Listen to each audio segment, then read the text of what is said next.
Welcome to Doctors on Call. I'm Jenna Miller. Health insurance typically covers most doctor and hospital visits, prescription drugs, wellness care, and medical devices. Naturopathic medicine is a distinct primary healthcare profession emphasizing prevention, treatment, and optimal health through the use of therapeutic methods and substances that encourage individuals' inherent self-healing process. Are these types of care covered by insurance? And what is preventative care, and is it covered? Wellness and prevention, beyond that, the insurance companies cover. We'll tackle these issues and more on Doctors on Call with our guests, Dr. Dustin Moffitt and Jessica Moffitt.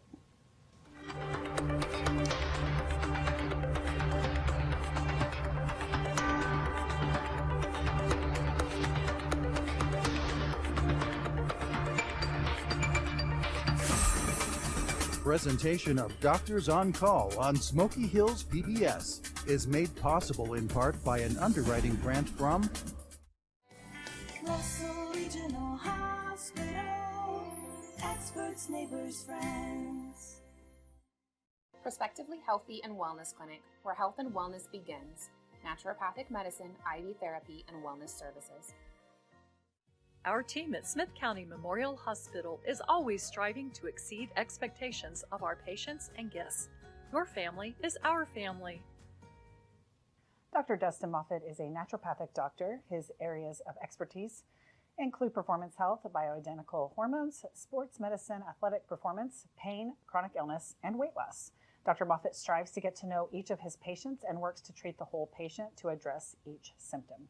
Dr. Moffitt is a graduate from the National College of Natural Medicine, now known as National University of Natural Medicine in Portland, Oregon.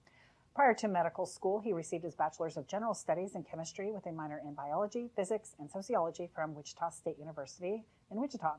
Dr. Moffitt has done rotations in physical medicine, minor surgery, regenerative medicine, primary care, gastroenterology, pediatrics, community health, cardiology, pulmonology, as well as men's and women's health. His approach is effective for improving the outcome of your performance, pain, chronic health conditions, or anything that has not responded well to typical treatments. Dr. Moffitt's specialties and certifications include regenerative injection therapies, advanced bioidentical hormones, thyroid management, and advanced IV nutrition. Dr. Moffitt has been a leading specialist in the field of regenerative medicine, including dextrose prolotherapy, platelet-rich plasma therapy, and prolozone. He is on the Scientific and Medical Advisory Board for a renowned regenerative bioceutical company, as well as the Vice President of the Kansas Naturopathic Doctors Association. Dr. Moffitt offers services exclusively with Prospectively Healthy and Wellness Clinic at both locations in Hays and Oakley. Jessica Moffitt received her Bachelor's of Science in Physical Activity and Exercise from Portland State University and became a certified health education specialist in 2016. In 2021, she transitioned to full-time offering health and wellness coaching, as well as business development services through Prospectively Healthy. Jessica offers services such as wellness coaching for integrating health, cooking lessons, assistance with meal preparation, and grocery shopping assistance. She offers services in person and online, and her certifications are recognized in all 50 states. Jessica offers services both virtually and in person exclusively with Prospectively Healthy and Wellness Clinic in Hays. Doctors on Call brings you information which may be useful to you when you see your own physician. I'd like to welcome you guys back. Thank you so much for joining us, and we got a lot to cover tonight, so we'll get right down to it. First of all, let's talk about what the difference is between wellness and prevention. Yes, I'll take that one. Yeah, perfect.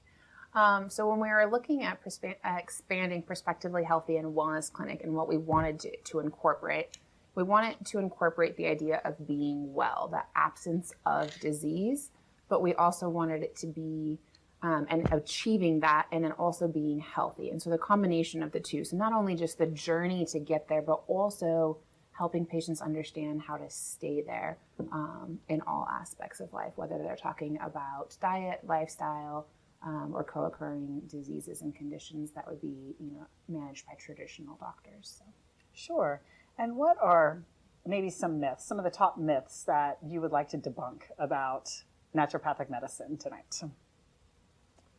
That we're against medications, and that is definitely not the key here. I integrate well with other physicians. If they're already on a treatment plan, they want to work with me on the patient, that's great. Most of the time, it just ends up being through the patient's connection with the other physician. But we can work on their goals wherever they are, and really, we're not all hippies. Even though we learn a lot of natural medicines, I like to say I'm kind of a blend of both worlds. Sure, absolutely. And, is there a point when you see a patient and you think maybe it's time to refer on? Does that ever happen? Oh, absolutely, yeah. Especially in advanced oncology care. A lot of the times patients will come in thinking they want only naturopathic care. Their cases are a little bit more advanced, referring them to an oncologist to be able to integrate care and do both sides of the puzzle there, because I do not do any of your chemotherapeutics. That's going to be your oncologist that would do that. Sure. Now, what can you offer? Let's go dive a little deeper into that for somebody who maybe has been diagnosed with cancer who would like to search out a different option. Do you help them with that? Absolutely. So we truly focus on the patient as a person. So it's not truly their diagnoses of cancer that we're going to revolve a lot of the treatment around. It's going to be about building the patient's immune system up, making sure that their body is strong enough to be able to handle any of the conventional care treatments, as well as basically repair the body and help them move on. A lot of the cancer patients have kind of a suppressed immune system, so we want to try to focus on building that back up so that, yet again, their body is strong enough to make it through what they're going. Sure. So what you're saying is it doesn't necessarily have to be either or. No. Okay. No. Most of the time it is a blend of both worlds. Okay, excellent. Good to know. Let's talk about how does naturopathic medicine help? Just in general. Yeah. So we try to take a step back and look at the patient as a whole rather than focus on, like, let's say you come in for recurrent headaches. I'm going to take a step back and say, okay, well, is this as simple as maybe an iron deficiency is contributing to your body's not getting enough oxygen to then create a more healthy environment? If it's hormone imbalance, which is what I deal a lot with, like especially in aging women, in the fact that they had extreme headaches when they were younger, now that they're starting to approach perimenopause, they're starting to exhibit some of the same symptoms. That kind of brings in that hormones are playing a big role. For children, environmental allergies play a very, very large role with that kind of symptomology. Sure. Okay, we actually had a question come in through email, so I'd like to hit on that. This is what they asked. Please explain what the following are and what they would be good at preventative or treatment for: pulse electronic therapy or red light therapy. Yeah, so we launched wellness services in our Hays location when we opened up this building. So we've got 3,800 square feet. We thought we would expand and rent out space, and we've just been really excited to bring different services to the community that aren't readily available for Northwest. And so the first one is that PEMF, which stands for Pulse Electromagnetic Frequency. And so that's in our Vitality Room. And then the second one is red light therapy, and we have red light therapy in several of our different treatment rooms.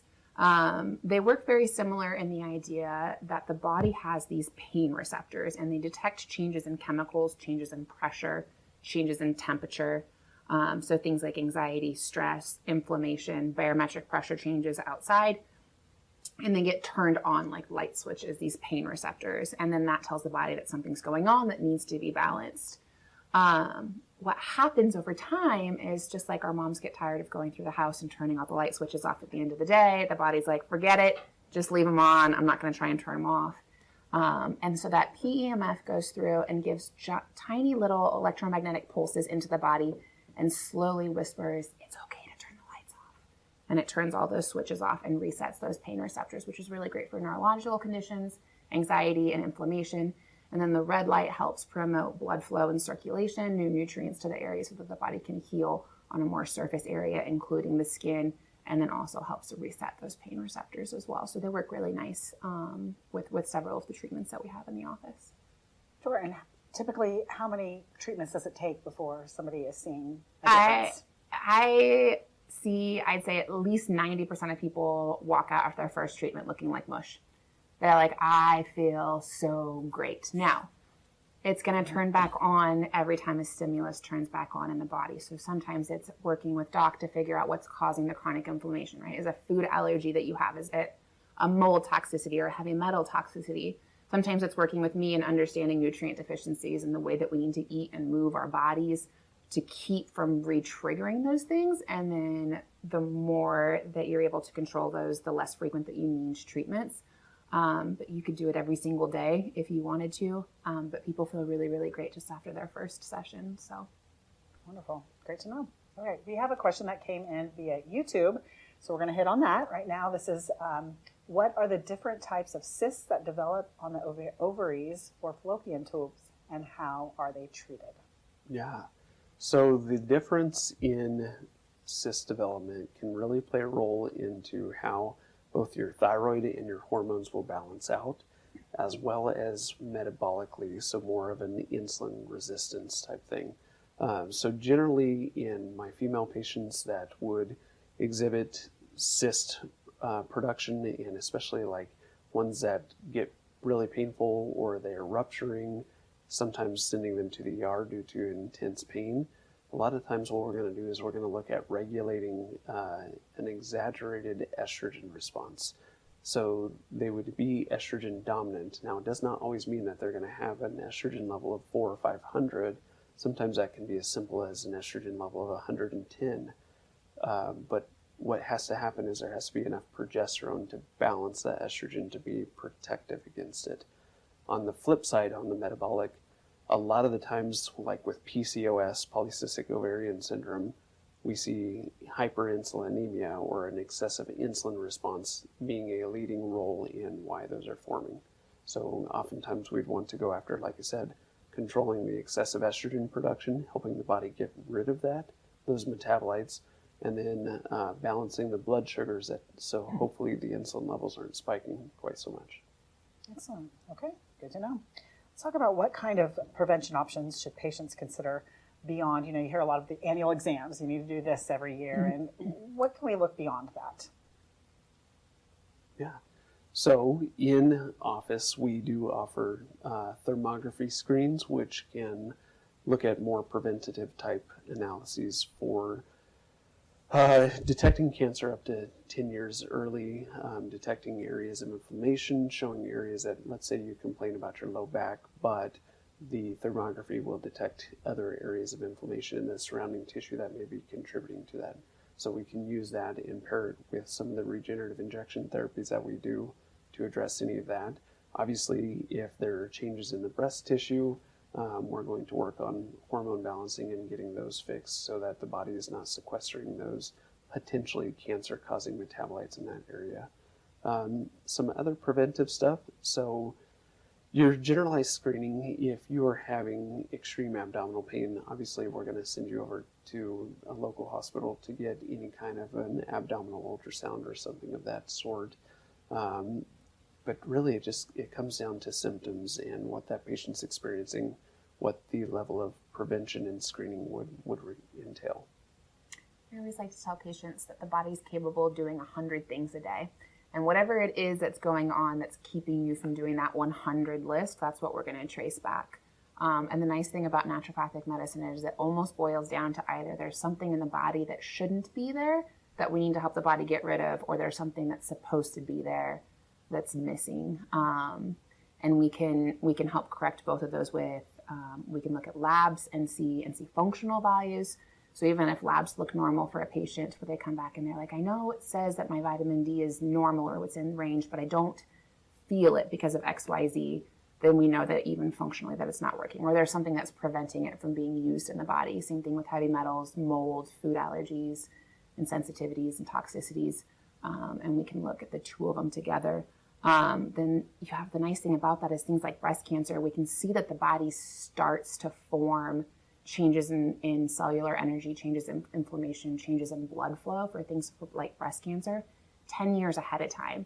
And so if we can tell you 10 years ahead of time that, hey, you're at a heightened risk for breast cancer, we got to do something about it now, then the likelihood of making it to stage 1, or at least making it to stage 1 and knowing you're in stage 1 instead of stage 2, 3, or 4, really, really shifts the outcome on patients. So them just being proactive and like, I can't do my 100 things and here's why, that gives us a really, really good advocate. And like Doc said at the beginning, every single person is an individual person in our office. So it's a matter of them opening the door and saying, this is what I think is not right. And then we can trace it back to figure out what it is that's causing that. Sure. Now, what kind of screening do you guys offer at Prospectively Healthy? Can you get lab work there? What kind of screening do you offer? Yeah, so we have the thermography, which is really cool. That does a risk assessment for breast cancer, skin cancer, cardiovascular disease, changes in blood flow and circulation, and chronic inflammation. And then we also have a full self-pay lab. So we have food allergies, heavy metals, mold, the majority of the vitamins, minerals. We have genetic testing. And then we have your basics, your CBC, CMP, your lipid, blood sugar levels. Cortisol is a big one that we like to look at. Patients come in here like, I want to know if I'm stressed. And we can run those. Everything's self-pay. There's no prior authorizations. There's no hidden costs. You just walk in and say, this is what I want. We put you on the schedule and make it happen. Sure, absolutely. What are some of the important health numbers that a patient should be aware of? Health numbers. That's a difficult question with a lot of broad area to it. I mean, obviously, when I look at labs, we'll just go there. So lab interpretation, obviously, that gives numerical values behind a lot of things. You really can't guess. You have to test in some regards. That being said, depending on patient income and how much they can afford to do, sometimes we just go off of symptoms and treat that first. But a true number value will tell me a lot more what's going on. It takes out a ton of the guesswork. And just because another doctor has said that your labs are normal doesn't always mean that they were perfect. So there are optimal lab reference ranges that often I will look at that differ due to the training that I've received over the years of functional analyses of labs. There's a lot that can be detected far before something is majorly obscure. So that I would say when it comes to numbers, that is the biggest thing that we use for screening is, and I'll even go back a couple years if patients bring in some of their labs.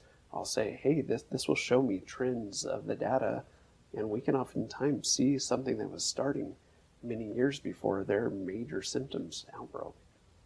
Sure. And sometimes you'll hear that lab work, is only good for 30 days. It doesn't trace back very far. Is there any truth to that? Yeah. I mean, so like right now during flu and cold season, we're seeing all kind of abnormal values with white blood cells, platelets, lymphocytes, monocytes. It's just typical to see during this time. Even if you weren't feeling sick at the time of lab testing, our body is doing work on the background and oftentimes can show that in the lab values. So like CBC that's 3 months old, that 3 months ago had shown an elevated white blood cells of 14, but now you're at a 6 to 8. That would be perfectly normal and nothing to be worried about. But other things like your hemoglobin, A1C levels or your lipids, your cholesterol, being able to see those things over time, where you were at 2 years ago on your health journey and the things that you changed in your lifestyle, and then where you're at a year ago and where you're at now, when we can put kind of a timeline to it, they're equally as important. You just can't necessarily always look at just one pinpoint. There's not necessarily an expiration date, but sometimes you need a little bit more information to be able to support it. But well, and I just had a patient this week that their A1C was at 12 a couple years ago, and now they're sitting around the 6.5. That's an amazing improvement. Is it perfect yet? Not quite, but it's getting there. Yeah, and 12 is just as important. Yeah. That's a long success story. It is. It's amazing. That's for another show, right? That's for another show, sure. We want to remind our viewers that we were talking about naturopathic medicine tonight with Dr. Dustin Moffitt and Jessica Moffitt from Prospectively Healthy in Hays and Oakley. You can give us a call at 800-337-4788 if you have a question to ask. Can you talk about what your primary patient demographic is? Yes. Is there one? So we see all ages, all sexes, and anywhere from, I think my youngest here lately has been a 7 or 8 year old. Obviously, I don't do primary pediatrics. It's a different case-by-case scenario. And I think the oldest one we've seen lately was 98. So we have a very large range. The majority of our patient population, I would say 60-65% is still women, which is the way with most practices. Women are more likely to seek out care than men. We see a lot of men, though. And the average age spread is your typical 30 to 60. I would say typical age spread, but obviously we see a very large range. I think that's pretty true in the studio too. I think more females than males, although I do have a fair share of male clients for both nutrition coaching and personal training, but that late 20s, that 30, midlife, quarter life, all the way up to 60, 65. I've had some 70-year-olds in class. They kick butt and take names. They're fun. They're feisty. I like them. We men aren't stubborn at all. No, none at all. Any patient that identifies as either, I don't think they listened to me last time when they went to another healthcare provider when something felt wrong, that's our patient demographic. Absolutely. Somebody that's time to try something different because what they've done is not working, or they feel like who they've talked to in the past has told them that everything's just fine and that there's not something there. If they really want to figure out what it is, we'll figure it out for them. Sure. Now, do you have a suggestion? If a person is doing something for how long and it's not working, do they need to maybe come see you guys? Absolutely. So my average follow-up is about 3 to 6 months. I tell almost every patient, especially new patients, don't put up with mediocre. Don't put up if things are getting worse. Let me know. Obviously, we want them to be nice when they approach that, but I'm not stuck in my ways. I always am willing to shift, because sometimes you don't know until you've exercised some of these treatment plans to see if that patient responds to them, even though the majority of patients might respond to that particular treatment for that particular condition, doesn't mean that they're going to. So I always want to shift my treatments, and oftentimes I refer complexity to like onion layers. So there are many layers to different conditions. Sometimes as each layer regresses, you need to change the treatment plan to match the new layer that is there. And I think that goes too for before our office. Like if you feel like what you're doing, you're no longer making progress going forwards, or it's at a pace that's detrimental to the way that you function on a daily basis, or if you feel like you're going backwards, that's a good time to try something different. But a behavior becomes a habit in no less than 6 months. So give yourself a little grace too. And that is one of the questions I ask from the get-go to new patients is, what have you done? What have you tried? What did you see success with? What did not work at all? Because those all take a factor in what I do as well, because I don't want to go down the same stream that has been done before. Absolutely. Now, are your services at all covered by insurance? So we can get some labs processed through, but yet again, your insurance plan is going to dictate that. So you can always take the lab order and see what your patient responsibility may be. That being said, like our hormone thyroid panel is one of our most ran lab panels. The average hospital around here is charging about $2,100 for the patient cost of that. Granted, that would be what they would bill the insurance. What the patient's responsibility, we don't know. They'd have to run that and see what that is. In our office, that same exact lab panel running all those analytes is $160. So there comes a time and a place where the patient has to make that decision of, hey, do I pay this asinine amount to contribute to my deductible, or do I just take the small hit out of pocket?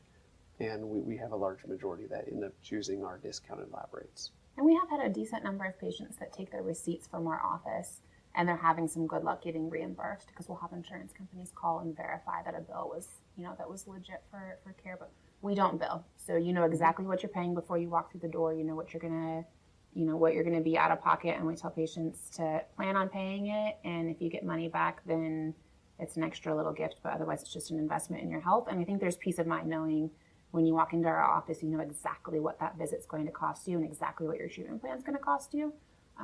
There's no hidden, there's no guessing, and there's no waiting, for somebody else to decide if it was necessary or not. So. Very good to know. Now we have just a little bit of time left. You had mentioned cold and flu season a little bit ago. Yes. What can we all be doing to get us through this season? Red lights. Red light therapy, PEMF. We have our wellness IV menu. So we've got several options on our wellness IV menu that are purely meant for boosting the immune system and helping recover from cold and flu, or prevent cold and flu if everybody else in your house or your office has it. We have an infrared sauna in there, so you can kind of help bake out some of the germs and the creds. We've got wonderful electrolytes and vitamin C that helps boost the immune system on the shelf. And then if you're lucky enough to snag one of Doc's new patient spots, then you can take kind of a more comprehensive approach to boosting your immune system.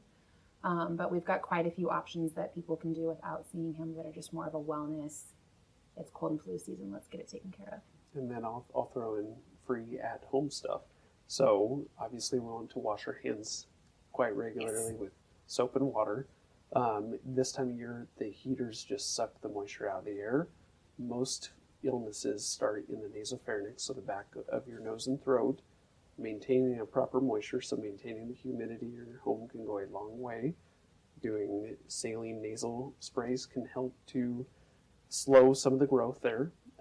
Eating obviously a very rich, nutrient-dense diet of plenty of fruits and veggies and protein can help to stimulate the immune system. Drinking hot teas when your throat is sore. Honey goes a long way. Obviously, we don't want that in children under 1 year of age, but it can soothe a cough and oftentimes actually outperforms cough syrups. So, I mean, those are quick little tips to do anything that's green, and add garlic to everything the last 3 minutes that you're cooking. No vampires. No vampires. Last 3 minutes of your cooking recipe for garlic to have the immune boosting benefits. First 3 minutes for flavor. So just throw it on both sides just to be sure. Okay, wonderful. Thank you so much for all of your advice tonight and for being our guest on Doctors on Call. Our next Doctors on Call will be discussing pain management. You can also email questions for our next program. That address is doctors@shptv.org. Thank you for joining us for Doctors on Call. I'm Jenna Miller.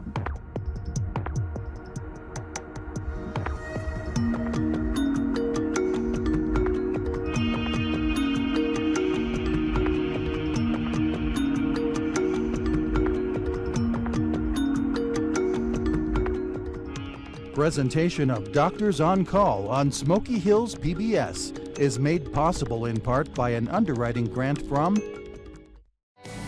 Russell Regional Hospital, experts, neighbors, friends. Prospectively Healthy and Wellness Clinic, where health and wellness begins. Naturopathic medicine, IV therapy, and wellness services. Our team at Smith County Memorial Hospital is always striving to exceed expectations of our patients and guests. Your family is our family.